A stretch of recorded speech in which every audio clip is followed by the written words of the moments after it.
1955 года к разъезду Тюратам в Казахстане прибывал обычный пассажирский состав.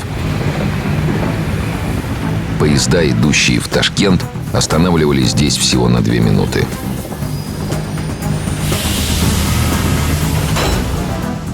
Старший лейтенант Денежкин, вам была отправлена телеграмма. Начальнику станции Тюратам Анатолию Лебедеву. 12 января проследует литерный. 2 последних вагона отцепить, поставить в тупик.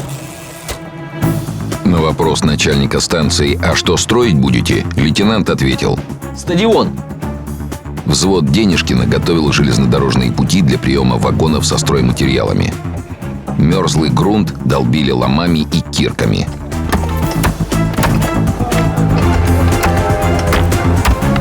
А через неделю на станцию начали прибывать эшелоны с техникой и людьми. Метели у разъезда Тюратам бушевали весь январь и февраль. Ни лейтенант Денежкин, ни его подчиненные еще не знали, что войдут в историю как строители первого космодрома планеты Земля.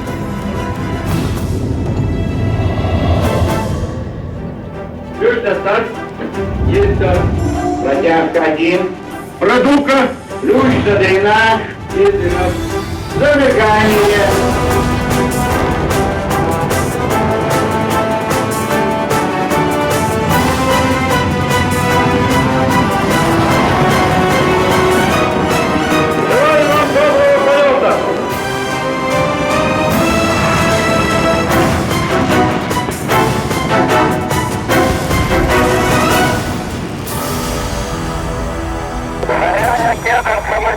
Отлично, продолжаем полет.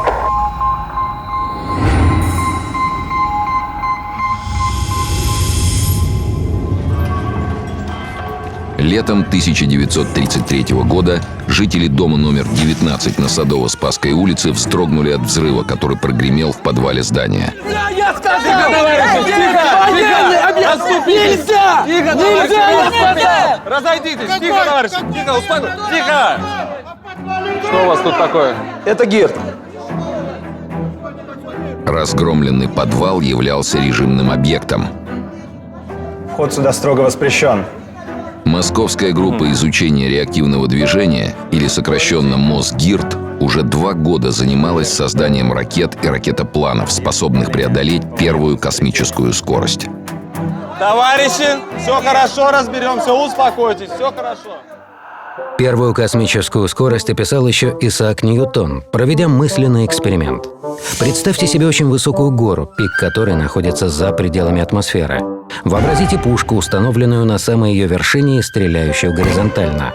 Чем мощнее заряд, тем дальше от горы будет улетать ядро. Наконец, при достижении некоторой мощности, ядро разовьет такую скорость, что не упадет на Землю вообще и будет вращаться вокруг нашей планеты. Так был описан искусственный спутник Земли. Скорость, вычисленную Ньютоном для этого спутника, и называют первой космической – 7,91 км в секунду.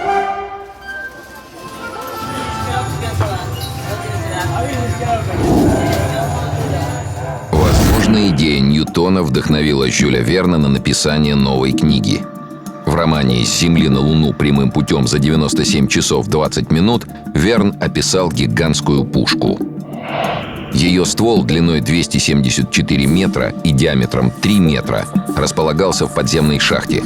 В качестве взрывчатого вещества использовались 164 тонны пироксилина. Сначала при помощи пушки предполагалось послать к Луне снаряд без пассажиров, но потом внутри необыкновенного ядра устроили каюту, в которой и решились отправиться в космическое путешествие 3 смельчаков. Еще в XIX веке стало ясно, что проект Жюля Верна неосуществим. Ученым в те годы уже было известно о перегрузках, которые возникают при движении с ускорением. Под их воздействием пассажиры внутри такого снаряда неминуемо погибли бы, а сам снаряд так и не достиг бы первой космической скорости. Перегрузки возникают при движении с ускорением.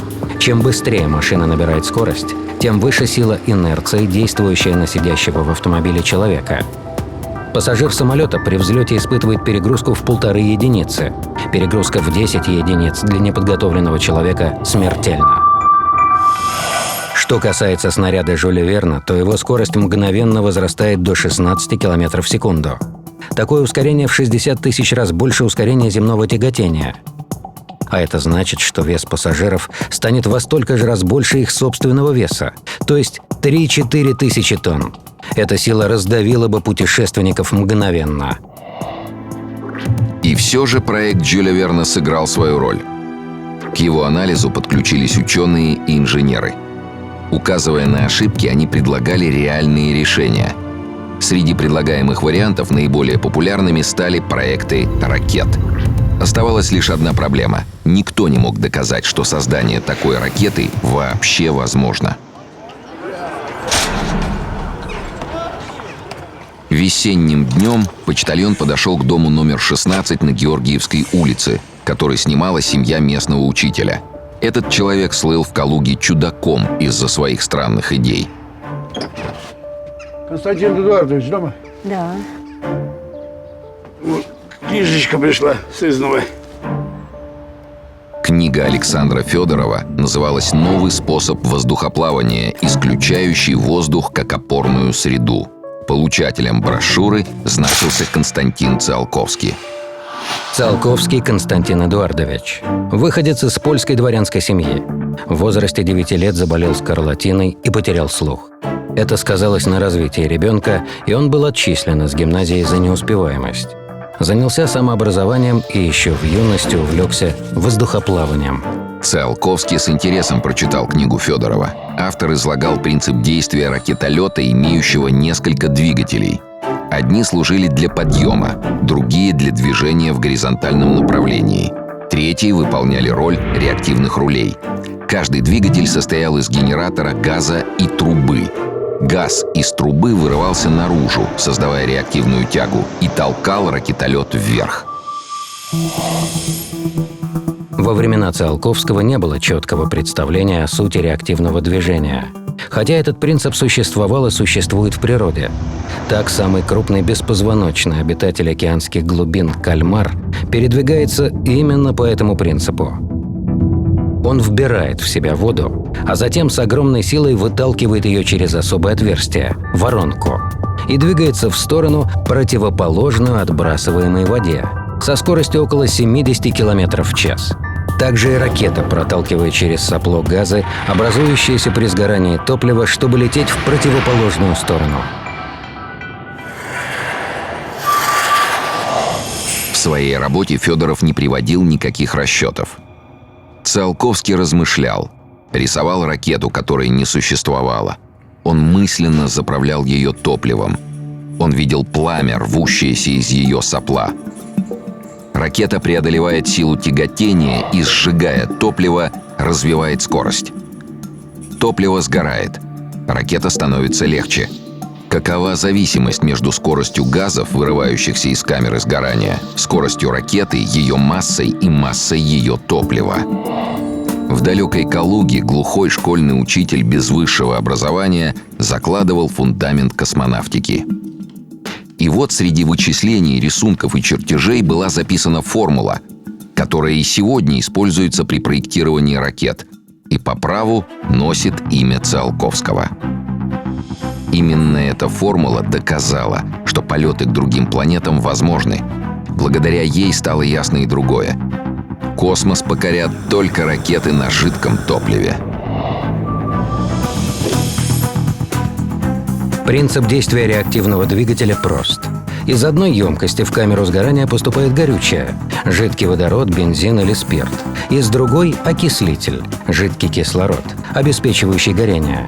Смесь в камере поджигается, а продукты сгорания вылетают через сопло, толкая ракету вперед. Но реализация этого принципа – сложнейшая задача. Камера сгорания работает в условиях высоких температур, давлений и скоростей. Невероятно! Но еще в начале века формула Циолковского позволила ему установить самое эффективное топливо для ракеты – жидкий водород. Но водород превращается в жидкость лишь при температуре минус 254 градуса по Цельсию. Его очень трудно хранить. Окончательно эти проблемы не решены до сих пор.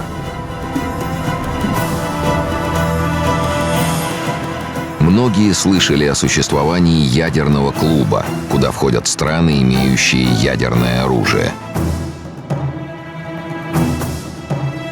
Но мало кто знает, что есть очень узкий клуб водородных держав, создавших водородно-кислородный двигатель. Первым членом этого символического клуба стали Соединенные Штаты Америки.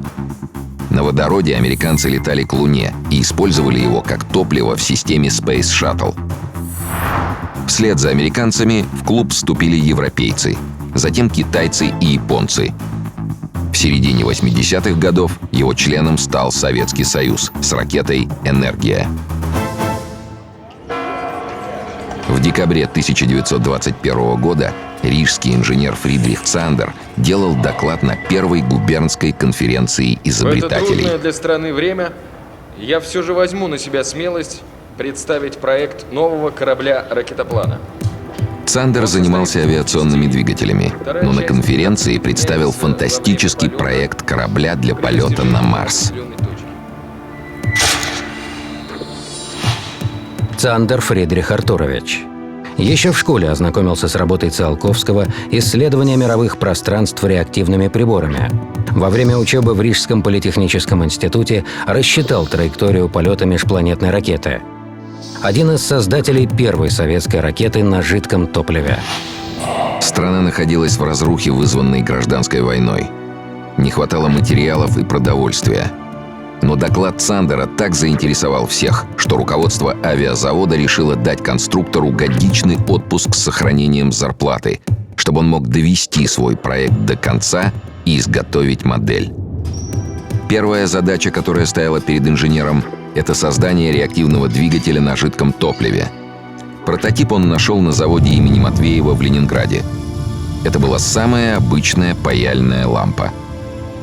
Переделав ее, Цандер создал свой первый реактивный двигатель ОР-1, работающий на бензине и воздухе. 28 октября 1930 года летчик Василий Степанчонок на планере «Красная звезда» совершил выдающийся полет. 3 раза выполнил мертвую петлю. Планер был спроектирован для выполнения фигур высшего пилотажа, в частности, мертвой петли, а также измерения перегрузок, возникающих в полете. Через год Фридрих Цандер познакомился с конструктором этого планера.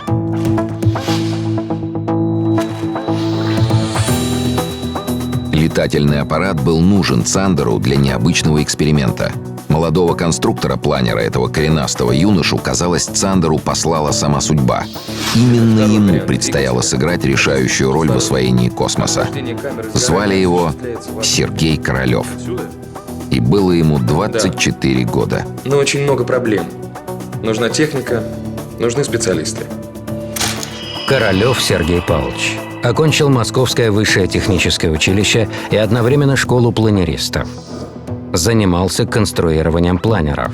После встречи с Цандером увлекся проблемой реактивного движения. Создатель первых межконтинентальных баллистических и космических ракет. В апреле 1932 года в пустующий подвал дома номер 19 на Садово-Спасской улице пришли рабочие ремонтники. Так началась история Мосгирд, Московской группы изучения реактивного движения. Сотрудники ГИРД расшифровали эту аббревиатуру по-своему. Группа инженеров, работающих даром. На первых порах работа действительно велась на голом энтузиазме. Конструкторы в свободное от основной работы время трудились над созданием ракетоплана, самолета с жидкостным реактивным двигателем. Искать финансирование просто для полета в космос не имело смысла. Отдавая себе отчет, что стране гораздо нужнее новое оружие, Королев предложил проект ракеты военным и неожиданно получил поддержку маршала Тухачевского. С августа 1932 года группу стало финансировать Управление военных изобретений. Но даже разрабатывая оружие, конструкторы не забывали о полетах в космос. У них еще не было надежного двигателя. Еще не поднялась в небо их первая ракета. Но одна из бригад уже работала над темой практического осуществления полета человека на ракетоплане. Возглавлял эту бригаду сам Королев. В 30-е годы существовало два направления в создании космической техники. Ракеты, задача которых просто доставить на орбиту экипаж, и ракеты-планы – самолеты, оснащенные реактивными двигателями, которые должны были подниматься на орбиту, а затем возвращаться на Землю. Королёв и Цандер предпочли ракетопланы. В ту пору они не могли знать, что ракетоплан будет нуждаться в особой теплозащите. Технологии 30-х годов не позволяли создать конструкцию, способную выдержать нагрузки такого полета. Путь, выбранный гирдовцами, был в то время тупиковым. Военное ведомство требовало от группы быстрых результатов, но случилось несчастье. Отправившись в санаторий на отдых, Фридрих Цандер заболел сыпным тифом. 28 марта 1933 года руководитель и вдохновитель группы ушел из жизни. Военные продолжали торопить исследователей. Но испытания планера, который должен был стать прототипом ракетоплана, также закончились неудачей. Через 50 лет с мыса Канаверал стартовал космический корабль «Колумбия». Командир корабля Джон Янг и пилот Роберт Криппен вывели в космос корабль, который взлетел как ракета, а приземлился как самолет. Это было воплощение идеи космоплана, которую Королёв пытался реализовать с помощью соратников по ГИРД. Лишь в конце 20 века новые технологии позволили реализовать его мечту. 15 ноября 1988 года в Советском Союзе стартовал космоплан «Буран».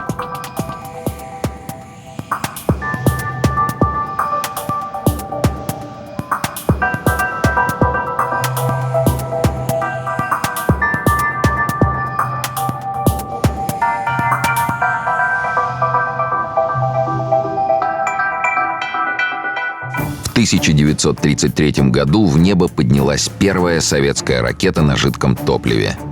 Ее размер был всего 2,5 метра. Но она стала решающим аргументом Королёва, который отстаивал идею создания большого реактивного института.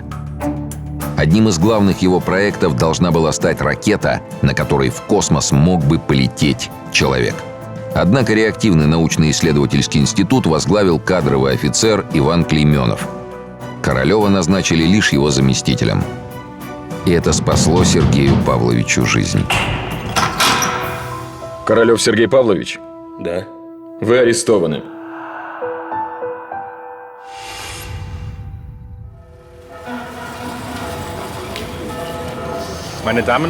Дамы и господа, новый фильм Фрица Ланга «Женщина на Луне».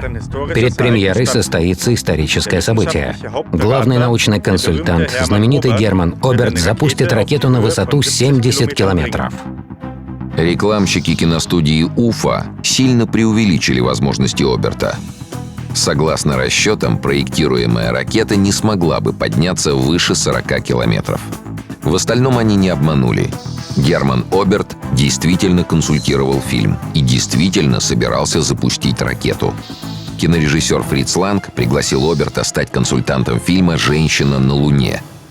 Тогда и возникла идея в качестве рекламного трюка запустить настоящую ракету. Ланг выделил на это из бюджета фильма 10 тысяч марок. О предстоящем полете вовсю писала пресса. В результате работ Оберта появилась уникальная камера сгорания, названная Кегель-Дюзе, первый в Европе ракетный двигатель на жидком топливе.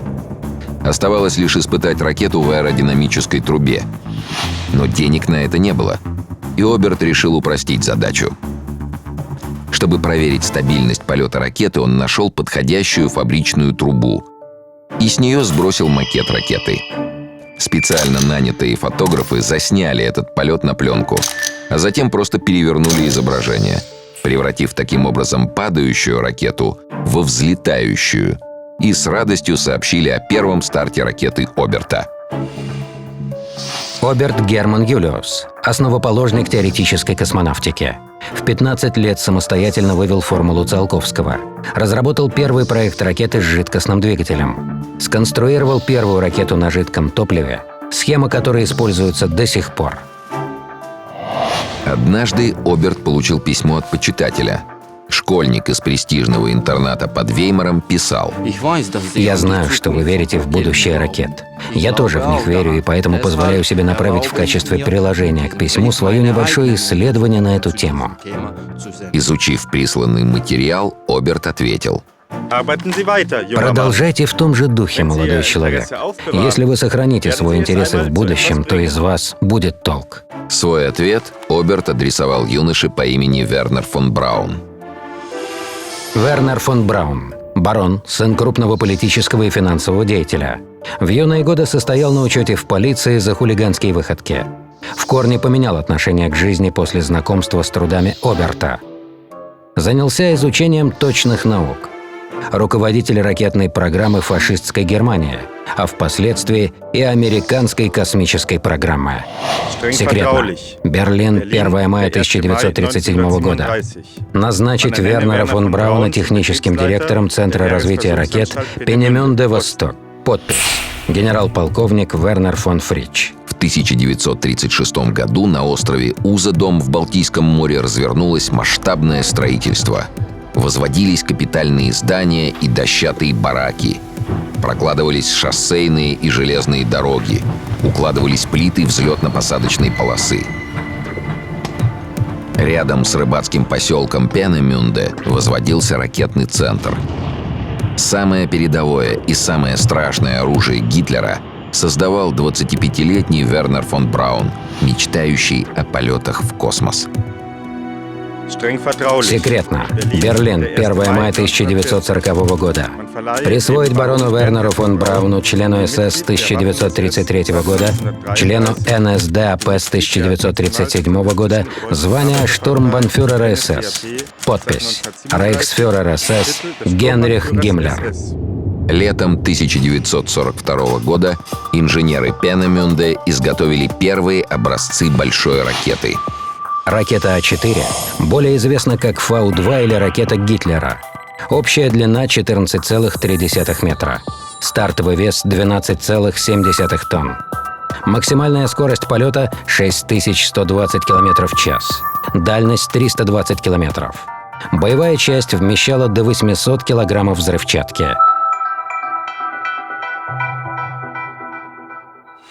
Первый запуск ракеты А-4 состоялся 13 июня 1942 года. Из воспоминаний министра вооружения Германии Альберта Шпеера. Сначала как бы нехотя, а затем с нарастающим рокотом ракета отделилась от основания. На какую-то долю секунды, казалось, замерла на огненном столбе, чтобы затем с протяжным воем скрыться в облаках.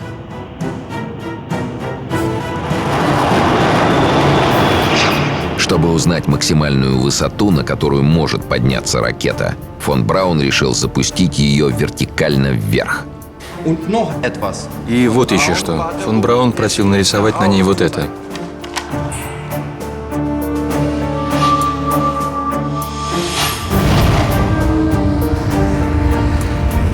Ракета достигла высоты 192 километра, преодолев таким образом условную границу космоса. На ее корпусе техники нарисовали голую красотку, сидящую на лунном серпе. В память о фантастическом фильме Фрица Ланга «Женщина на Луне». Принято считать, что граница космоса проходит на высоте 100 километров. Здесь плотность воздуха настолько мала, что самолетные крылья уже неэффективны, и летательный аппарат, чтобы не упасть на Землю, должен двигаться с первой космической скоростью. Американское агентство НАСА считает, что граница космоса проходит на рубеже 122 километра. Существуют и другие точки зрения. Так физики считают границей космоса расстояние в 21 миллион километров. Именно там влияние гравитационного поля Земли заканчивается полностью. Вскоре ракеты фон Брауна вступили в войну, неся смерть в города Европы.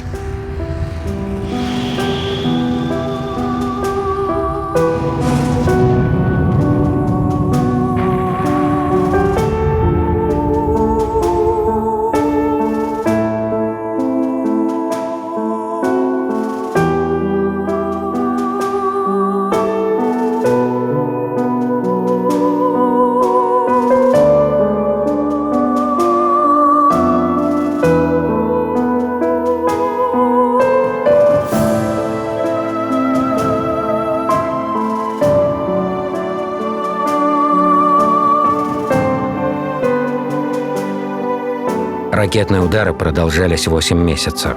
За этот период времени было запущено 1269 Фау-2 по Англии и 1739 по отдельным городам Бельгии. Только в Англии жертвами Фау-2 стали 9277 человек. В Бельгии 6448 человек.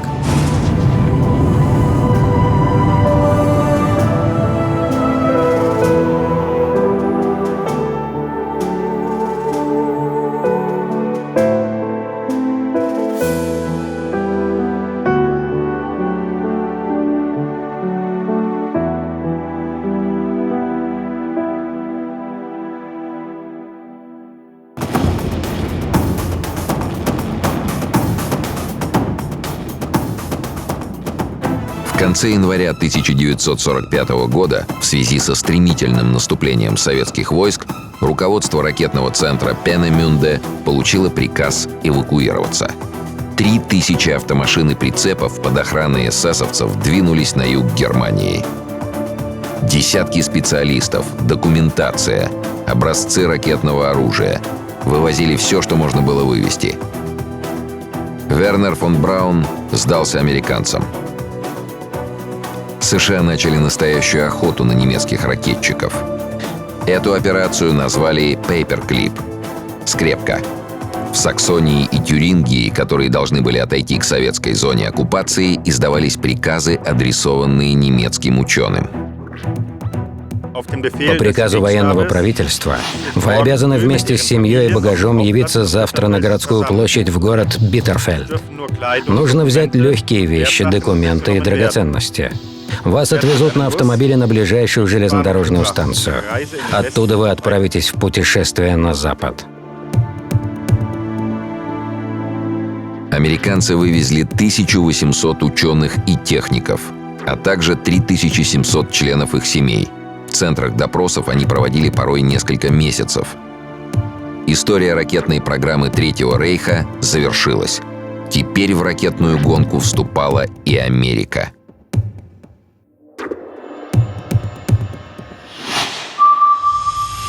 Совершенно секретно.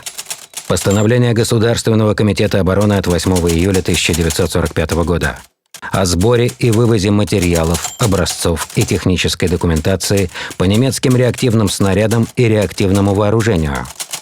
Москва, Кремль.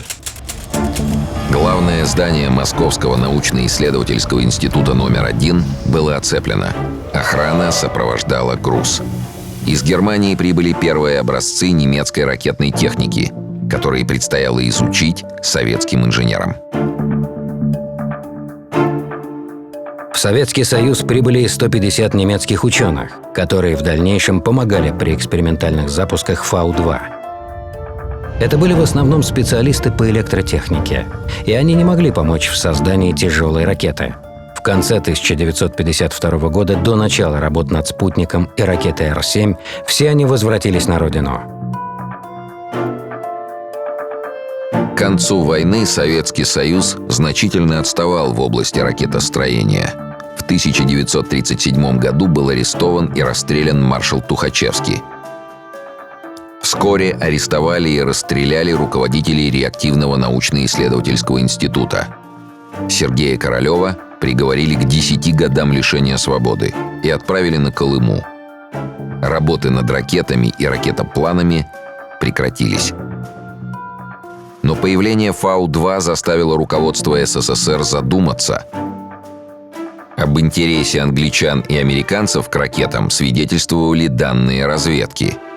Сталин поставил задачу изучить опыт создания Фау-2 и попытаться воспроизвести ее в отечественных условиях. Тогда-то и вспомнили о Королеве. Через 6 месяцев после окончания войны на берегу Северного моря в местечке Куксхафен расчет немецких ракетчиков готовил ракету к запуску. Все работы проводились под присмотром англичан. На запуск они пригласили и союзников – американскую и советскую делегации. Наблюдал за стартом ракеты и Сергей Королев. Всю войну Сергей Павлович трудился в шарагах, секретных конструкторских бюро НКВД. а после войны стал главным конструктором баллистической ракеты Р-1. Вскоре с полигона стартовали Фау-2, собранные из немецких деталей. Из 9 ракет 5 успешно дошли до цели. Казалось, что и в дальнейшем проблем не будет.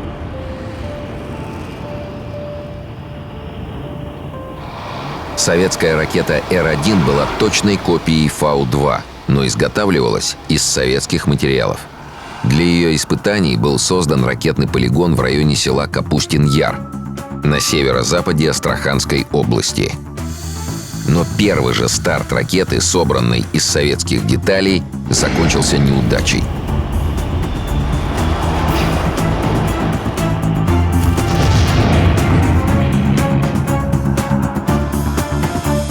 Одна из причин аварии – очень низкий уровень производства. Фау немцы использовали 86 марок стали.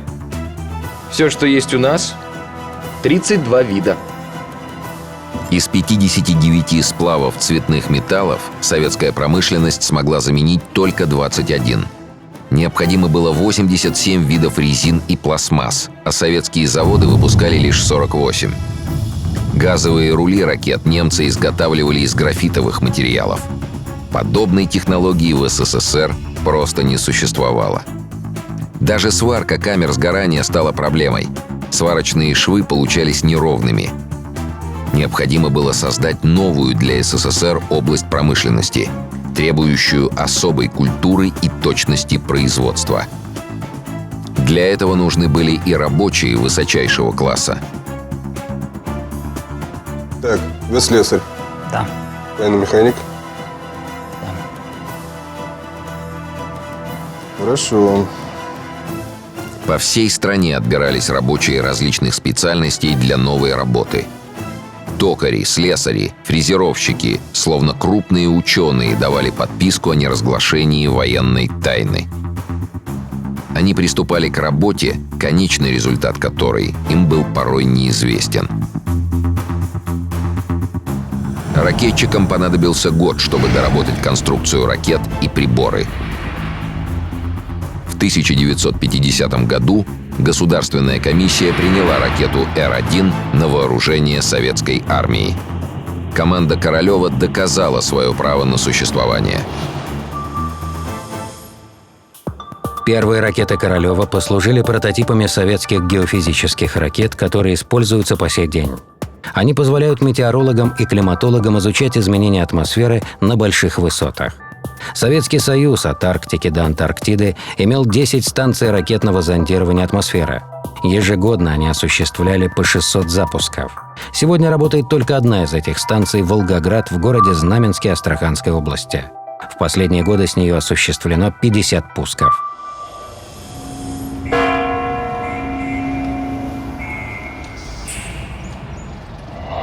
В новой ракете Р-2 Королев предложил сделать отделяемый блок.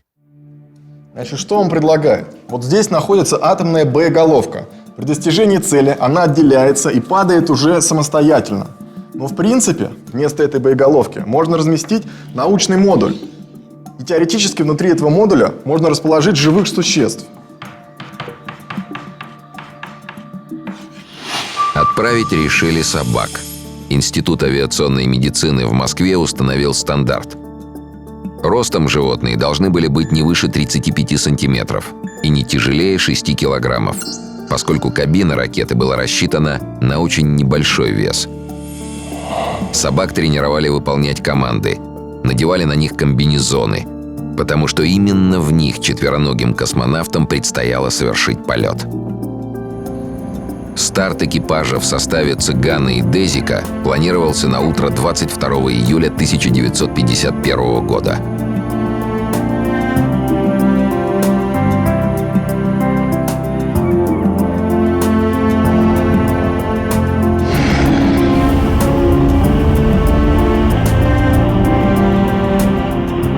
Ракета стартовала успешно.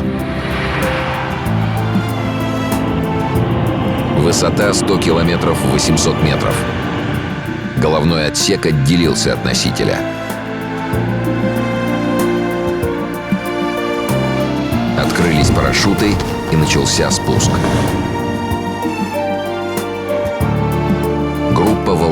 больше, чем при первых стартах. Из полета на ракете впервые возвращались живые существа. Касание. Ученые бросились к контейнеру.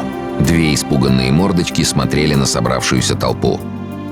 Если в США из 9 запусков высотных ракет с мышами и обезьянами 8 были неудачными, то первый же советский запуск с животными стал успешным. Совершенно секретно. 13 февраля 1953 года. Москва, Кремль. Постановление Совета министров СССР «Теоретические и экспериментальные исследования по созданию двухступенчатой баллистической ракеты с дальностью полета 7-8 тысяч километров». Подпись: Иосиф Сталин.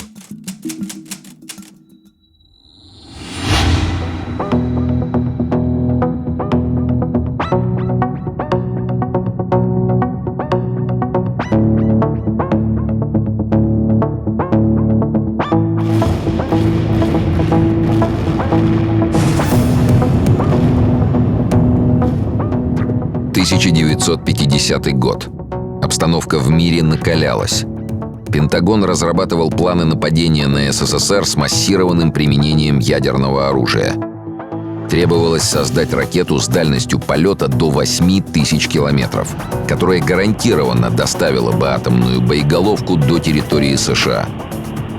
Так появился проект ракеты Р-7, предложенный Михаилом Тихонравовым. Тихонравов Михаил Клавдиевич. Советский конструктор ракетных систем. Разработчик первой советской жидкостной ракеты ГИРТ-09. Начальник отдела реактивного научно-исследовательского института. С середины 40-х работал над проблемами проектирования высотных ракет. Тихонравов организовал отдел, который занимался так называемыми составными ракетами, то есть связанными параллельно, в пакет. Современные космические ракеты делаются многоступенчатыми. Когда двигатели первой ступени прекращают работу, она отстыковывается, и включаются двигатели второй ступени. 2 ступеней достаточно, чтобы вывести космический корабль на орбиту высотой в 300 километров. Для полета к Луне нужно 3 ступени, для межпланетных полетов – 4. Но схема последовательного расположения ступеней имеет свои недостатки. Ракета для полета в космос, выполненная по этой схеме, станет гигантской и потеряет прочность и надежность. В трудах Циолковского Михаил Тихонравов нашел описание так называемой эскадры ракет. Вдохновленный этой идеей, Тихонравов предложил объединить несколько ракет в одну конструкцию, иначе говоря, в пакет. Так родилась ракета Р-7, знаменитая «семерка». Р-7 – первая межконтинентальная баллистическая ракета. Состоит из 2 ступеней – центрального блока и 4 конических боковых блоков. Двигатели всех 5 блоков начинают работать с Земли. При разделении ступеней боковые двигатели выключались, а центральная часть продолжала полет. Требования к прочности корпуса ракеты возросли. Собирать ее вертикально на стартовой позиции невозможно. Нагрузки слишком велики. Поэтому собираем горизонтально, а затем везем на старт. Новая ракета требовала нового полигона. Тогда и началось строительство у станции Тюратам в Казахстане. Темпы стройки были просто невероятны. Случалось, что за один день на станцию прибывало около 1000 вагонов. Рядом с полигоном рос город. Назывался он по-разному. Ташкент-90, поселок Заря, поселок Ленинский, Звездоград. Сегодня весь мир знает его как Байконур. В июне 1955 года началось строительство объекта 135, первого стартового комплекса. Стартовая площадка ракеты Р-7 представляет собой конструкцию из бетона, напоминающую огромный стол. На нем находятся 4 фермы-опоры. Транспортно-подъемный агрегат доставляет ракету к пусковой установке и опускает ее на эти опоры, пока ракета специальными силовыми узлами не будет закреплена на них. Ракета до старта висит на опорах и удерживается только собственным весом. На стартовом столе находятся также фермы обслуживания, на которых специалисты проводят подготовку ракеты к полету, и кабель-мачта. С ее помощью на борт ракеты подается электропитание и подводятся кабели для связи с пунктом управления. Перед стартом ракеты от нее отводятся мачты обслуживания, затем кабель-мачта. Во время запуска двигателей раскаленные газы уходят вниз к площадке со специальным покрытием. Когда тяга двигателей превосходит вес ракеты и она начинает подниматься, опоры под действием противовесов отбрасываются в стороны. Представители Генерального штаба потребовали с целью маскировки перенести стартовый комплекс с возвышения в низину. Строительство шло полным ходом, когда геологическая разведка обнаружила в грунте глину вместо песка, а под ней – подземное озеро. Гигантское бетонное сооружение при стартах ракет могло просто обрушиться. Это препятствие могло сорвать жесткий график строительства. Проект стартового стола пришлось перерабатывать и приспосабливать к новым условиям. Еще не закончилось строительство космодрома. Еще не закончились работы по новой военной ракете. А Королев уже думал о мирном освоении космоса. Планировал запуск первого спутника. Совершенно секретно. 5 января 1957 года. Предложение о первых запусках искусственных спутников Земли. Просим разрешить подготовку и проведение первых пусков 2 ракет, приспособленных в варианте искусственных спутников Земли в период апрель-июнь 1957 года до официального начала Международного геофизического года. Подпись: Сергей Королев. 5 мая 1957 года специальная комиссия приняла первый комплекс полигона.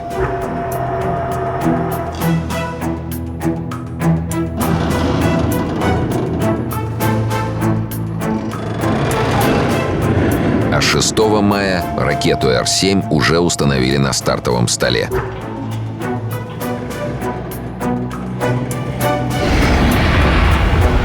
Первый старт новой ракеты состоялся через 9 дней. 10 секунд, полет нормальный. 15 секунд, полет нормальный. 20 секунд, полет нормальный. 30 секунд. Прошла команда аварийного выключения двигателей.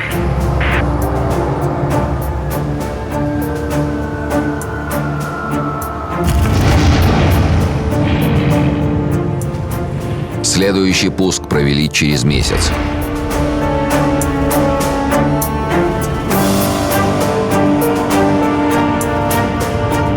На 38-й секунде ракета начала вращаться и разрушилась.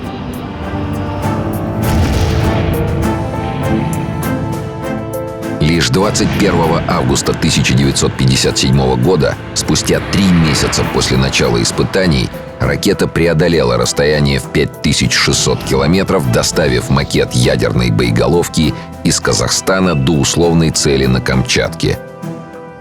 Однако при входе в атмосферу боеголовка сгорела. Стало ясно, что также сгорит испускаемый аппарат с космонавтом. Требовалось разработать специальную термозащиту и провести ее испытания. Пока велась эта работа, Королев предложил произвести запуск искусственного спутника. Ведь спутнику предстояло остаться на орбите, и в подобной термоизоляции он не нуждался. Эффект, достигнутый этим решением, превзошел все ожидания.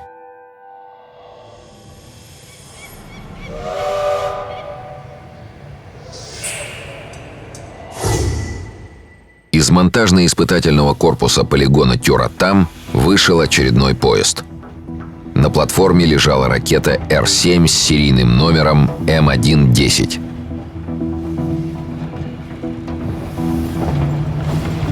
Под головным обтекателем ракеты прятался небольшой алюминиевый шар, которому предстояло войти в историю.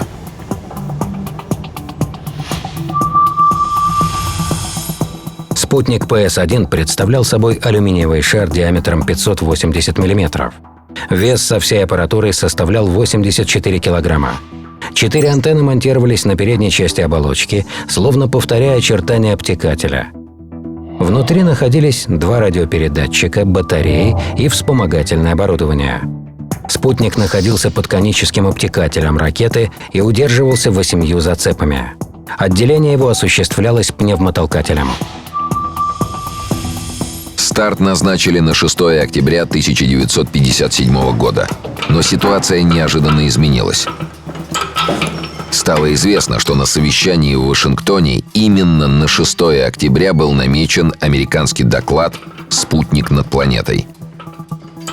Королев знал, что американцы планируют запуск спутника на март следующего года.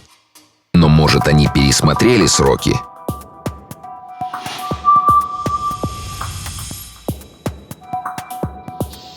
В рамках американского проекта «Форсайт» предусматривались запуски ракеты с большого стратостата.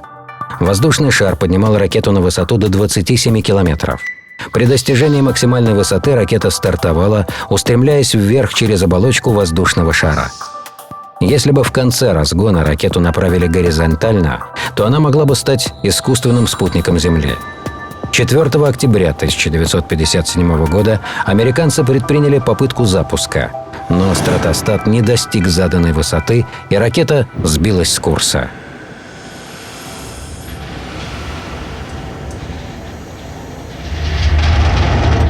Королев перенес старт ракеты на 2 дня раньше. Он не собирался быть вторым.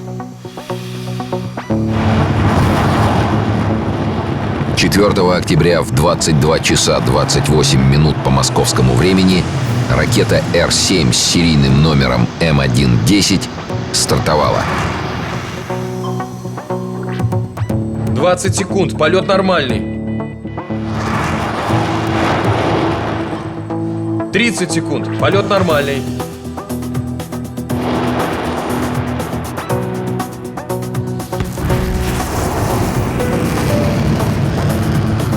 Первая космическая достигнута. На 295-й секунде центральный блок ракеты вышел на орбиту.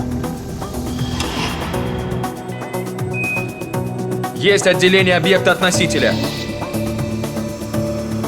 На 315-й секунде спутник подал свой голос. Есть сигнал! Есть сигнал!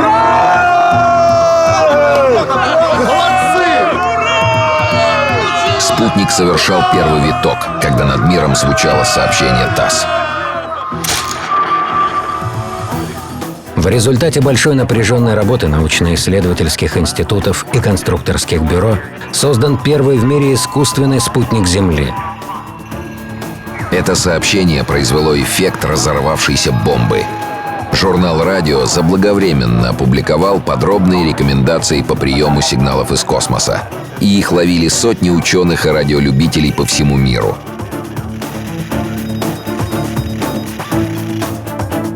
С начала космической эры на орбиту были выведены свыше 7000 спутников.